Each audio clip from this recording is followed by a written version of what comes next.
უნდა გაიზარდოს, ამასთან თუ კი 2018 წელს საერთაშორისო მოგზაურის საშუალო დანახარჯი ქვეყანაში $311 იყო, 2025 წელს ამ მაჩვენებელმა $600 უნდა მიაღწიოს. გარდა ამისა, 5.5-დან 7-მდე უნდა გაიზარდოს საერთაშორისო ვიზიტორების მიერ ქვეყანაში გათეული ღამეების საშუალო რაოდენობაც. პარალელურად თითქმის 90%-დან 70%-მდე უნდა შემცირდეს თურქეთის, უკრაინის, თურქმენეთის და DSS ქვეყნების წილი საერთაშორისო ვიზიტებში, სანაცვლოდ კი სხვა ქვეყნების წილი გაიზარდოს.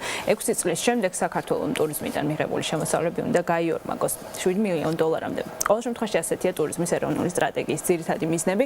რამდენად რეალურია ეს მიზნები და რა უნდა გაკეთდეს იმისთვის, რომ გამოწვევები იქნას დაძლეული? სტუმრებთან ერთად გავაგრძელებთ თემაზე საუბარს. ცოტნე ჯაფარიძე, ტრაფიკ ტრეველის დამფუძნებელი და კახა სამყურაშვილი კალთან დაგარტის უფროსი ანალიტიკოსი. მოგესალმებით, დიდი მადლობა თქვენი დროისთვის. თქვენი ნებართვის კახასგან დავიწყებ. მაინტერესებს თქვენ დღესაც ესწრებოდით ამ განხილვას. თქვენ შეფასება როგორც ანალიტიკური გუნდის როგორია, რამდენად რეალისტურია ის გეგმა, რაც აქვს ტურიზმის ეროვნულ ადმინისტრაციას? პირველ რიგში მოგესალმებით, მივესალმებით თქვენ მაყურებელს, დიდი მადლობა სტუდიაში მოწვევისთვის. დიახ, მე ვესწრებოდი ამ შეხვედრას და გავეცანი ტურიზმის ადმინისტრაციის, ასე რომ ვთქვათ, მიზნებს 2025 წლისთვის. ანუ ჩვენი შეფასებით, ანუ ეს მიზნები საკმაოდ რეალისტურია, თუ გავითვალისწინებთ იმას, თუ როგორი ტემპით იზრდებოდა ბოლო წლებში ტურისტების და მთლიანად ვიზიტორების მაჩვენებლები, შემოსავლების თვალსაზრისითაც, ანუ ჩვენ კომპანიაში გალტენ ტაგარტში ჩვენი პროგნოზები გვაქვს და საკმაოდ, ასე რომ ვთქვათ, თანხვედრაშია ჩვენი პროგნოზები ამ ტურიზმის ადმინისტრაციის სტრატეგიასთან, რომელიც 2025 წლისთვის უნდა შესრულდეს. ეს ეხება როგორც ვიზიტორების მხარეს, ისე შემოსავლების მხარეს. ზოგადად, ანუ ძირითადი, ასე რომ ვთქვათ, მიზანი, რაც არის ამ სტრატეგიის ჩვენ ძალიან ვეთანხმებით, ეს არის ტურისტული ბაზრების დივერსიფიკაცია. ანუ ბოლო წლებში ყველა ვხედავთ, რომ იზრდება ტურიზმის სექტორი და მისი მნიშვნელობა საქართველოს ეკონომიკისთვის და სულ საუბრობთ ამ დივერსიფიკაციის აუცილებლობაზე, რასაც აქვს ეს არც ისე სწრაფი ტემპით ხდება. რა თქმა უნდა, ანუ ეს არ არის სწრაფი პროცესი, ამას დრო დასჭირდება და ეს არის მნიშვნელოვანი ორი მიზეზის გამო და მე განგიმარტავთ ახლა ამ ორ მიზეზს. ანუ დღეს თუ შევხედავთ ტურისტულ ბაზრებს, 80% ტურისტებისა შემოდის ჩვენი მეზობელი ქვეყნებიდან: თურქეთი, სომხეთი, აზერბაიჯანი და რუსეთი. ეს არის გარკვეულ რისკებთან დაკავშირებული, თუ გარკვეული ეკონომიკური პრობლემები იქნება ამ ქვეყნებში, ეს აისახება ჩვენზე და თუ უფრო ბევრი ბაზარი გვეყოლება, უფრო ნაკლები წილით მთლიან ვიზიტორებში, ასეთი რისკებისგან უფრო დაზღვეული ვიქნებით და უფრო ნაკლები იქნება ასეთი რისკი. გარდა ამისა, ამ დივერსიფიკაციას აქვს მეორე ძალიან დიდი პლუსი. ეს ჩემი მიერ ჩამოთვლილი ქვეყნები, ჩვენი მეზობელი ქვეყნები, მოგეხსენებათ, არიან დაბალშემოსავლიანი ქვეყნები სიტყვაზე ევროპულ ქვეყნებთან და ზოგ აზიურ ქვეყანასთან შედარებით და რჩებიან უფრო ცოტა ხანს, ხარჯავენ უფრო ცოტას და ქვეყნისთვის მოაქვთ უფრო ნაკლები შემოსავალი. შესაბამისად, ვიზიტორების მოზიდვა ევროკავშირიდან და აზიური ქვეყნებიდან არის ძალიან მნიშვნელოვანი დივერსიფიკაცია, იმიტომ რომ მოვიდნენ, უფრო დიდხანს დარჩნენ, უფრო მეტი დახარჯნენ და შესაბამისად უფრო მეტი შემოსავალი გაჩნდეს ტურიზმის სექტორიდან ქვეყნისთვის. გასაგებია, ამ დივერსიფიკაციისთვის რა არის საჭირო? დივერსიფიკაციისთვის საჭიროა დრო პირველ რიგში და მარკეტინგული კამპანიები, რომელსაც ახორციელებს ტურიზმის ეროვნული ადმინისტრაცია სხვადასხვა. სწორად მიმდინარეობს ეს პროცესი. ანუ კი, რა თქმა უნდა, ბევრი სხვადასხვა არხია გამოყენებული ამ პროცესში, მაგალითად სატელევიზიო რეკლამები თუნდაც, როგორც ვიცი CNN-ზე და Bloomberg-ზეა მაგალითად საქართველოზე რეკლამები, საერთაშორისო პრესა ძალიან ხშირად წერს საქართველოს შესახებ, ბევრი სტატიის გახსენება შეგვიძლია, რომელიც დაიბეჭდა უცხოურ პრესაში და მესამე და ვფიქრობ ყველაზე მნიშვნელოვანი არხი ეს არის სოციალური ქსელები. დღეს ადამიანები მოგზაურობის შესახებ ინფორმაციას უმეტესად მოიპოვებენ სოციალური ქსელების საშუალებით და ეს არის ძალიან მნიშვნელოვანი ხერხი. მაგალითად გამოვყოფთი ეგრეთ წოდებული ინფლუენსერებს Instagram-ზე, ადამიანებს, რომელსაც ძალიან ბევრი მიმდევარი ყავთ Instagram-ზე და ასეთი ადამიანების გამოყენება ამა თუ იმ ქვეყნის მარკეტინგული კამპანიისას ძალიან გავრცელებული ფორმა არის ბოლო პერიოდში. ბევრი მაგალითის გახსენება შეიძლება, როდესაც ინფლუენსერის ჩართულობამ პროცესში ძალიან გაზარდა ტურისტების რაოდენობა ქვეყანაში, რეგიონში თუ კონკრეტულ ქალაქში. მინდა ჩავთვალოთ ჩვენ საუბარში ცოტნე ჯაფარიძე ტრაფიკცრებელის დამფუძნებელი. მე მაინტერესებს უშუალო გამოცდილება. ჩვენ აღვნიშნეთ, რომ ბევრი ტურისტი ჩამოდის და შემდეგ ინფლუენსერებიც არიან, რეკლამაც მიმდინარეობს ქვეყნის თუმცა რეალურად საბოლოოდ ალბათ ყველაზე მნიშვნელოვანია ის, რა შაბეჭდილებებით მიდიან ტურისტები, რომლებიც მოვიზიტეთ ამ ქვეყნიდან. რა როლს თამაშობს მომსახურების ხარისხი, რასაც ვახვედრებთ იმაში, რომ ისინი კიდევ დაბრუნდნენ და სხვებიც ჩამოიყვანან. მოგესალმებით, მადლობას მოგახსენეთ პირველ რიგში მოწვევისთვის. ჩვენთვის სასიცოცხლოდ მნიშვნელოვანია გავზარდოთ რაოდენობა ტურისტების რაოდენობა მაღალგამვითარებული ქვეყნებიდან. იმიტომ რომ როგორც მოგახსენებთ, დღესდღეობით მთელი საქართველოს მასშტაბით არა მარტო ტურიზმის სფეროში, მომსახურების სფერო არის ძალიან დაბალ დონეზე. ამ მომსახურების სფერო რო დაიხვეწოს, ამას რა თქმა უნდა ჭირდება დრო და პრაქტიკა. ეს პრაქტიკა საიდან მოდის ეს პრაქტიკა ამ ხალხს რომ ვერ ვაიზმებთ რომ უკეთესად მომსახურონ. ეს მოდის პრაქტიკაში იმ სტუმრების მასპინძლობით, რომლებიც ჩამოდიან მაღალგამვითარებული ქვეყნებიდან. რაც უფრო მეტი მაღალგამვითარებული ქვეყნიდან სტუმარი შემოქვეყანაში, მით უფრო მეტ ადგილობრივ მომსახურე კადრს გაუჩნდება საშუალება, რომ თავისი კვალიფიკაცია აიმაღლოს. მარტივად რომ თქვა სასტუმროში ჩვეულებრივი მომსახურების შემთხვევაში შეიძლება ტურისტი, რომელიც ჩამოდის პოსტსაბჭოთა სივრციდან, არ გამოთქვას პრეტენზია რაღაც ელემენტარულ საკითხზე, რომელიც შეიძლება ამ დროს გავითარებული ქვეყნიდან ჩამოსული სტუმრისთვის იყოს მნიშვნელოვანი. და შესაბამისად ამ ტურისტმა ამაზე თქვა გამოთქვას პრეტენზია და მოითხოვოს ხარისხის გამოჯობესება ან გამოსწორება. რაც ავტომატურად ნელ-ნელა ყველა სფეროში, სასტუმროში იქნება, რესტორანში იქნება, გიდი იქნება, სატრანსპორტო კომპანია იქნება თუ ნებისმიერ ადამიანი, ვინც ჩართულია მომსახურების სფეროში, მის მიერ გაწეულ ხარისხზე ეს აისახება დადებითად და შესაბამისად გვეძლევა იმის საშუალება, რომ მომსახურების ხარისხი ნელ-ნელა ბაზარზე აიწიოს. რა თქმა უნდა, გამოჯობესება არის ხარისხი ზოგადად მომსახურების სფეროში და ასევე ტურიზმში იმასთან შედარებით რაც იყო 10-15 წლის წინ შესაბამისად გაზრდილია, მაგრამ ხაზს გაუსვამ რომ კიდევ მძიმე ლაქად რჩება ჩვენ სფეროში. პრობლემები კონკრეტულად აი მომსახურების ნაწილშიც ყველაზე მეტად სად გვიჭირს, რაც განსაუმჯობესებელია.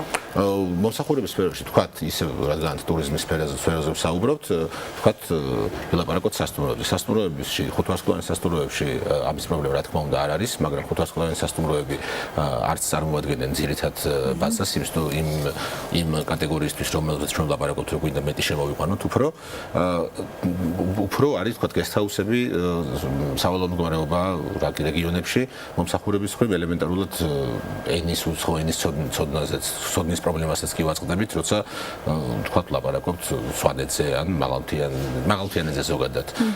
მაღალმთიანეთსაც რო შევეშვათ, აი მეორე ქალაქი ბათუმი, ქუთაისი ვთქვათ, იქაც ანალოგიურ პრობლემას ვაწყდებით. ანუ ადგილობრივი კადრის კვალიფიკაცია არის საკმაოდ დაბალ დონეზე. სასტუმროებში შეიძლება კიდევ უკეთესი მდგომარეობა იყოს, მაგრამ მაინც სავალალო მდგომარეობა, მაგრამ თუ ვილაპარაკებთ თქვათ რესტორნებზე, კაფეებზე, მძღოლებზე, ტაქსებზე, აქ საერთოდ რომელ ხარისხზე საერთოდ ლაპარაკი ძალიან შორს არის იმ სტანდარტებისგან, რომელიც უნდა შევთავაზოთ აქ ჩამოსულ ხალხს. ამიტომ პირველ რიგში ეს ერთ-ერთი ფინანსური კუთხის გარდა, რაც ჩემმა კოლეგამ აღნიშნა, რაც ძალიან მნიშვნელოვანია, ასევე მნიშვნელოვანია აქ რა სერვისს დავახვედრებთ და რა სარგებლოს მიიღებს ქვეყანა ამეთი. აუცილებელია გაიზარდოს რაოდენობა დასავლეთ ევროპიდან, ჩრდილოეთ ამერიკიდან და სხვა მაღალგამვითარებული ქვეყნებიდან, რომ ამან იმოქმედოს ფინანსური სარგებლის გარდა მივიღოთ ის გამოცდილება, რომელიც დაგვეხმარება სერვისის მომსახურების დონის გაზრდაში.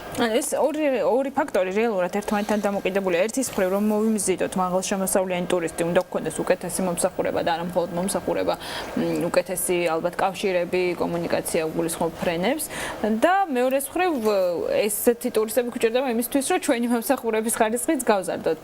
ანუ აი ამ ორივეს გკითხავთ ამ შემთხვევაში რა არის ისეთი გზები, რითაც შეიძლება ეს იქნას მიღწეული შედარებით მოკლე ვადებში, მაგალითად 2005 წლამდე. პირველ რიგში ჩვენ ვდგევართ კიდეს ერთ-ერთი რისკის წინაშე, რომელსაც არ ვილაპარაკია და რომელიც ძალიან მნიშვნელოვანია და რაც ამ ბიზნესს სერიოზული საფრთხის წინაშე აყენებს. ეს არის მას ტურიზმის, ოვერტურიზმის რისკი. რისკის წინაშე ეს რისკი რეალურად ჩანს, ან რაში გამოიხატება? ეს რისკი რეალურად ჩანს. უკვე წარმოიდგინეთ, როცა ჩვენ გვყავდა 5 მილიონამდე ტურისტი, ანუ ტურისტი, რომელმაც დაყო საქართველოში 24 საათზე მეტი, და მთლიანობაში 9 მილიონამდე სტუმარი სტუმრობდა საქართველოს ტრანზიტული მოგზაურობის ჩათვლით.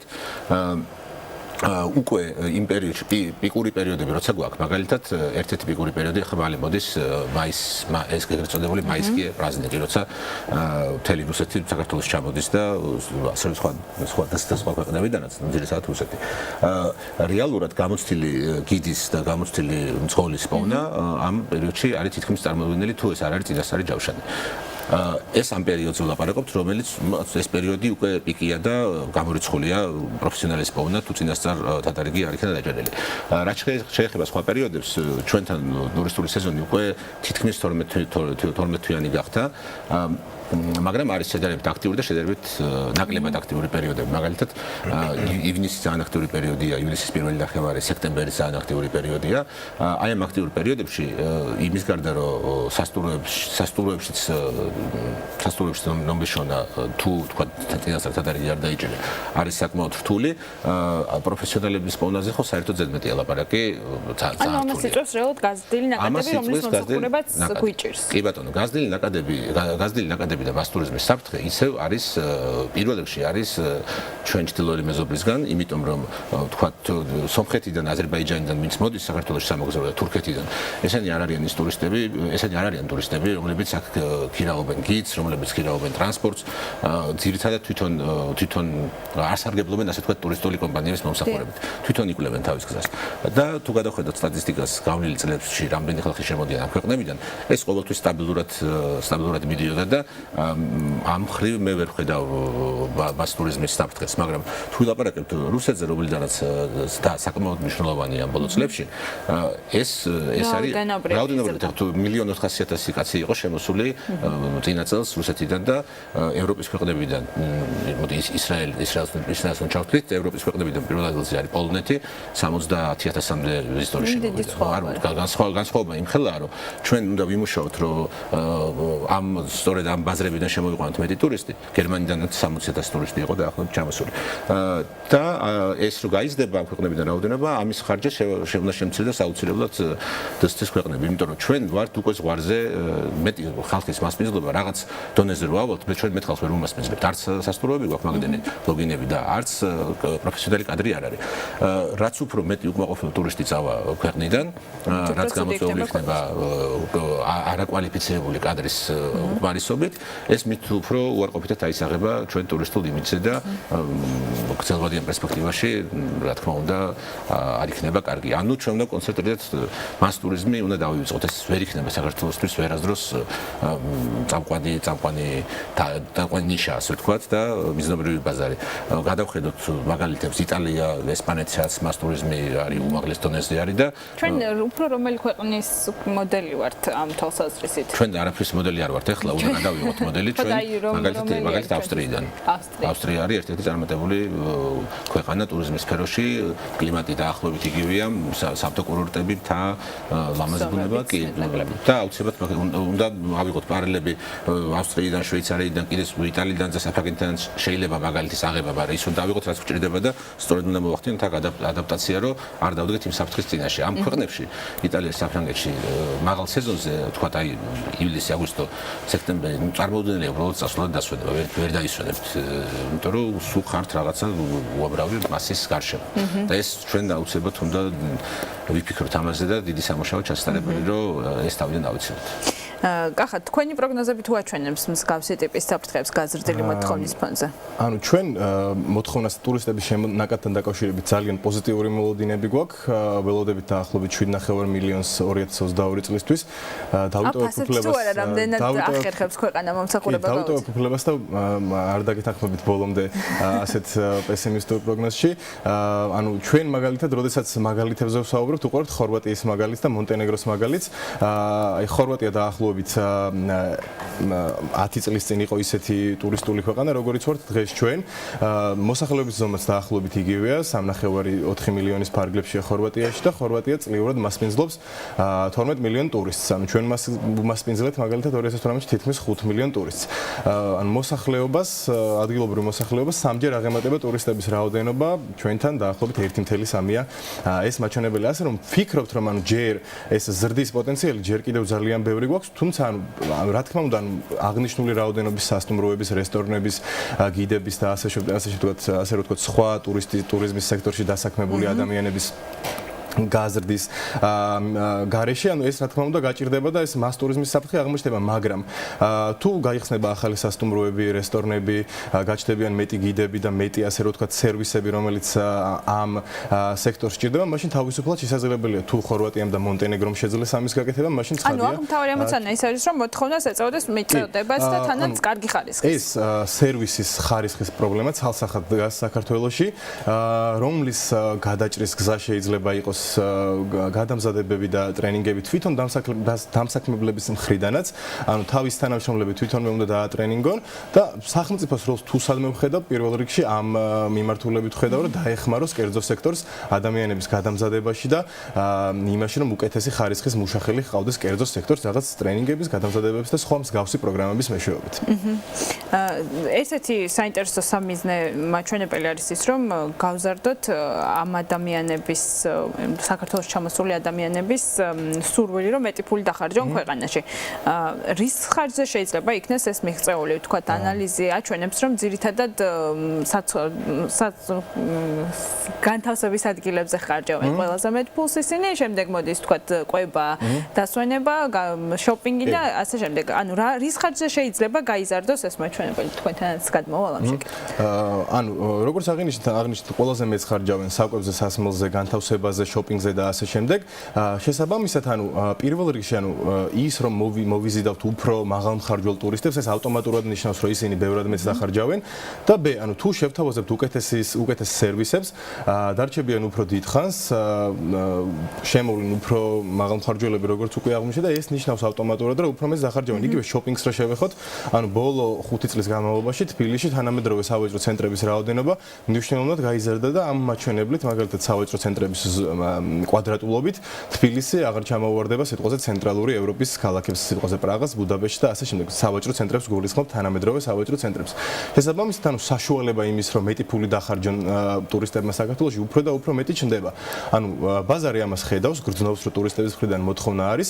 შესაბამისად, ვფიქრობთ, რომ ანუ ეს სერვისების რაოდენობაც და ხარისხიც დროთა განმავლობაში გაიზრდება. თუმცა ეს საფრთხე, რაც ჩემმა კოლეგამ თქვა, რომ ანუ რაოდენობასთან ერთად შეიძლება ხარისხი შემცირდეს, ამის საფრთხე ნამდვილად არსებობს და სწორედ ამასთან ამის აღმოსაფხვრად არის საჭირო ეს ტრენინგები, გადამზადებები და მსგავსი პროგრამები. თქვენც გითხავთ ანალოგიურ შეკითხვას, როგორ ფიქრობთ, რა შეიძლება იყოს იმისი მოტივატორი, რომ ამ ჯერ თუ მოვიზიტავთ მაღალმხარჯველ უნარიან ტურისტებს, მათ მეტი ფული დახარჯონ საქართველოში და რამდენად არის ამის საშუალება, ანუ ესეთი მაღალი კლასის სერვისები და მომსახურებების ხომ და განვითარდეს პარალელურად, ეხლა ისინი ხომ თქვათ guest-house-ში არ დარჩებიან თუ მაღალმხარჯველიან უნარიანები არიან. აუცილებლად კი, ეს მნიშვნელოვანი საკითხია, როგორ უნდა დავახარჯინოთ ამ ვიძახით რომ მოვიზიდოთ მაღალმხარჯველიანი ხალხი, მაღალგანვითარებული ქვეყნებიდან, მაგრამ როგორ უნდა დახარჯონ მათ მეტი ფული. სამწუხაროდ ისევ ყველაფერი კონცენტრირებოდა თბილისში და თბილისში ასე თუ ისე შესაძლებელია რომ ფული დახარჯოს ადამიანმა, თქვათ თუ გვინდა მაღალი ხარისხის რესტორანი, მაღალი ხარისხის ღვინის ბარი, რაც საკმაოდ შეზღუდულია, თქვათ რესტორნები ასე თუ ისე ბოლო წლებში მაღალი დონის ბუტიკ სტილის რესტორნები ეს რაოდენობა მოიმატა, მაგრამ ისევ სახელებს ვერ ჩამოვთვლი რეკლამის გამო, მაგრამ ისევ თიძე ჩამოსათვლელია მათი რაოდენობა. მაგრამ ასე თუ ისე მაინც თბილისში ეს ხერხდება. იგივე შეეხება სასტუმროებსაც. მაგრამ როგორც კი გავალთ რეგიონებში, ეს აბსოლუტურად იცვლება სიტუაცია.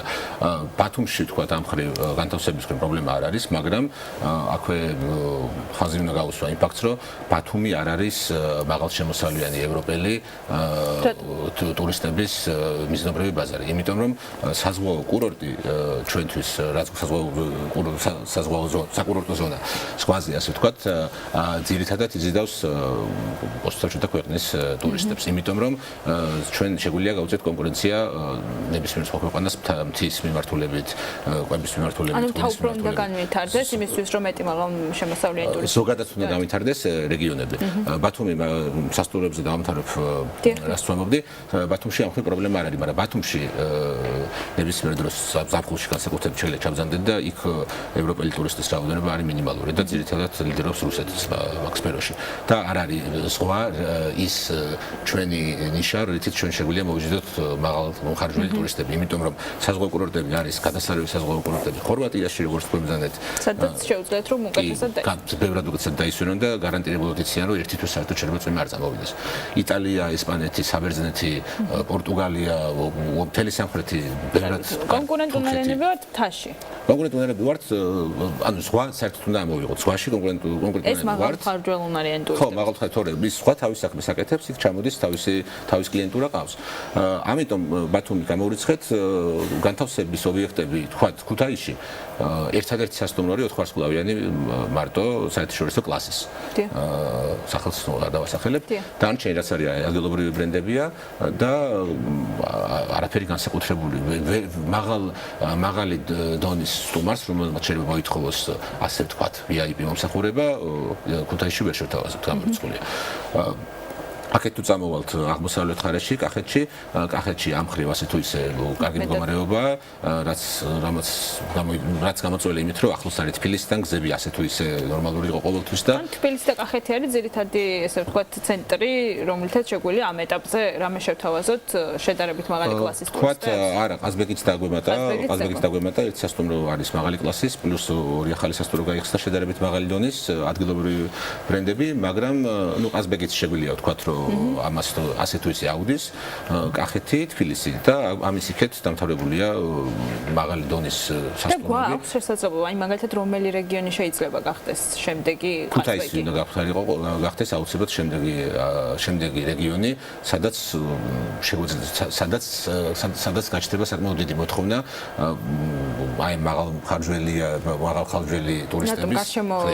იმიტომ რომ ქუთაისი გეოგრაფიულად არის ცენტრი საქართველოსი, ყველგან ქუთაისიდან განსაკუთრებით ადვილია მოხვედრა სვანეთში, განსაკუთრებით ადვილია მოხვედრა ზღვისკენ თუ გინდათ, თბილისში თქვათ გეოგრაფიული ცენტრია და არის ძალიან ბევრი ტურისტული ადგილი, რომელიც საინტერესო იქნებოდა სტუმრებისთვის. ოკაცე, მარტვილი, პრომეთე, უამრავი ისტორიული ძეგლია, უამრავი მეღვინეობა, რომელიც კიდევ განვითარების პირველ სტადიაშია ახლა. და აუცილებლად მინდა კითხოთ რა ახალი ტურისტული ატრაქციები თუ ჩნდება ქვეყანაში, თქვათ სერვისები, რაღაც ექსტრემ ტურიზმი, ღვინის ტურიზმი, ასე თუ ისე ვიცით რომ ვითარდება. არის ამაზე მოთხოვნა და ვითარდება ეს მიმართულება თუ ესეც ნელ? არა, ტურისტული პროდუქტების განვითარება ძირითადად ჩვენზეა დამოკიდებული ტურისტულ კომპანიებზე და მოთხოვნა რაზეა? მოთხოვნა ზოგადად საკმაოდ დიდი მოთხოვნა ღვინოზე და ნატურალურ ღვინოზე განსაკუთრებით ჩემ შემთხვევაში, ჩემი კომპანიის შემთხვევაშიც ყველაზე გაყიდვადი პროდუქტი ერთგან ტურებში არის ღვინის ტური კახეთის რეგიონში. ამ ხრივ პრობლემა არ გვაქვს ჩვენ ზოგადად ბაზარზე ტურები საკმაოდ მრავალფეროვანია, გინდათ ექსტრემალური იყოს, გინდათ კვებითი, გინდათ კულინარიის, მთაში ჰაიკინგი, მაგხრივ გინდათ ფრინველებზე დაკვირვება, ამ ხრივ ძალიან ბევრი მაგხრივ პრობლემა არ არის. პრობლემა უბრალოდ ეს არის განთავსება და ისევ კვება. აი ქუთაისში ისევ წესიერი რესტორანი მე არ მაქვს ტრადიციულ ქართულ რესტორანებზე, რომელიც არ წარმოადგენს იმ ნიშას, სადაც თქვა შეიძლება ჩვენ მოვიზიდოთ, სადაც შეგვიძლია მოვიზიდოთ მაღალმხარჯველი ტურისტები. ელემენტარულად არ არის ისეთი საკვები ობიექტი, რომ მაღალი დონის რანგის სტუმარი მიიყვანა. გასაგები. კარგით, წლევანდელ სეზონთან დაკავშირებით მინდა გკითხოთ პროგნოზები. ჩვენ ახლა აპრილია და რეალურად უკვე იწყება ეს ყველაზე აქტიური სეზონი. როგორი მოლოდინები გაქვთ თქვენ პროგნოზებზე დაყრდნობით და თქვენთანაც გადმოვართ შემოვიჭრა? ხო, ანუ პირველი კვარტალი შედარებით რთული იყო, მოდი პირდაპირ თქვა ტურიზმის სექტორისთვის, იმიტომ რომ თურქეთიდან და ირანიდან მცირდებოდა ვიზიტორების რაოდენობა. თურქეთზე უკვე აღნიშნეთ დასაწყისში, რომ ეს ეკონომიკური პრობლემები ახდენს ამ ყველაფერზე გავლენას. ირანთანაც რაღაც საზღვარზე გაუგებრობების და ამერიკის შეერთებული შტატების სანქციების გამო მნიშვნელოვნად შემცირებული ამ ბაზრიდანაც ვიზიტორების რაოდენობა. და ანუ ჯამურად პირველ კვარტალში ტურისტების ზრდა იყო 5.1%. რაც რეალურად ბევრად ნაკლებია, ვიდრე შარშან იყო წლიური ზრდა 17% ტურისტების დაახლოებით. თუმცა ანუ ჩვენ ველოდებით რომ წლის მეორე ნახევრიდან ეს ეფექტი ნელ-ნელა შემცირდება როგორც თურქეთის ასევე ირანის და გვაქვს საკმაოდ პოზიტიური მოლოდინი 12%-იანი ზრდა ტურისტების რიცხვის, რაც საკმაოდ დიდი მაჩვენებელია. ველოდებით წელს ანუ 5.3 მილიონ ტურისტ საქართველოში წლის ბოლომ წლის ჭრილში და ველოდებით რომ შემოსავლების სახით საქართველო მიიღებს 3.6 მილიარდ დოლარს 2019 წელს. ესეთია ჩვენი გალტენ დაგარდის პროგნოზი 2019 წლისთვის. თქვენ იზიარებთ ოპტიმისტურ პროგნოზს და რა მოლოდინი გაქვთ ზაფხულის სეზონზე? კი, ოპტიმისტურ პროგნოზს ნამდვილად ვიზიარებ. ჩემი კომპანიის მაგალითზე შემიძლია ვთქვა, რომ იანვარი იყო საკმაოდ ჩავარდნილი და საგრძნობლად დიდი განსხვავება იყო წინა წლის იანვართან. მე დავაბრალე მაინც მე და ჩემი კოლეგებმა დავაბრალეთ უფრო რაღაც პანიკას, ვირუსების პანიკას და ალბათ მაგიტომ ჩვენ არ მუშაობთ არც ირანის ბაზარზე და მარტო ევროპა და მაღალგამეთრებულ პროგრამაზე მუშაობთ და ალბათ მაგრამ პრინციპში ამის მერე უკვე ცოტა მოიმატა მერე თებერვალში მარტი საკმაოდ დაკავებული იყო და აპრილი ეს წლევანდელი აპრილი ესეთი აპრილი არ ქონია არასდროს ესეთი აქტიურია? ხო კი და საკმაოდ და მოიმატა სეზონის ხანგრძლივობამ ადრე თუ თქვათ მაისს დაიწყებოდა უფრო მაისის მეორე ნახევრიდან აქტიურობა იმ ტურისტების ვინც ჩამოდიან გრძელვადიანით, ვინც ჩამოდის არა რამდენიმე დღით და არამედ უფრო გრძელვადით ერთ კვირით 10 დღით. აპრილში უკვე ისეთი სხვაობა მოგვცა, რომ პრინციპში წინა წელს ერთ შევადრით და აბსოლუტურად მოვიდა. შესაბამისად ზაფხულისთვისაც პოზიტიური. შესაბამისად ზაფხულისთვისაც ივნისის ანაქტიური თუ იქნება და არის ჯავშნებია არის უფრო მეტი ვიდრე წინა წელთან შედარებით. ეს არა მარტო ჩვენი კომპანიის რიცხვებია, ეს იმ კოლეგების და მეგობრების, რომლებიც ამ სფეროში არიან დასაქმებული. გასაგებია, ძალიან დიდი მადლობა საინტერესო ანალიზისთვის. ცოტნე ჯაფარიძე, ტრაფიკ ტრეველის დამფუძნებელი და კახა სამყურაშვილი კალთანი დაკარგვის უფროსი ანალიტიკოსი გახდნენ ჩვენი სტუმრები. საუბრობდით ტურიზმის დარგის პროგნოზებზე, ასევე სტრატეგიაზე, რომელიც 2025 წლამდე უნდა შესრულდეს. ახლა მაესტრო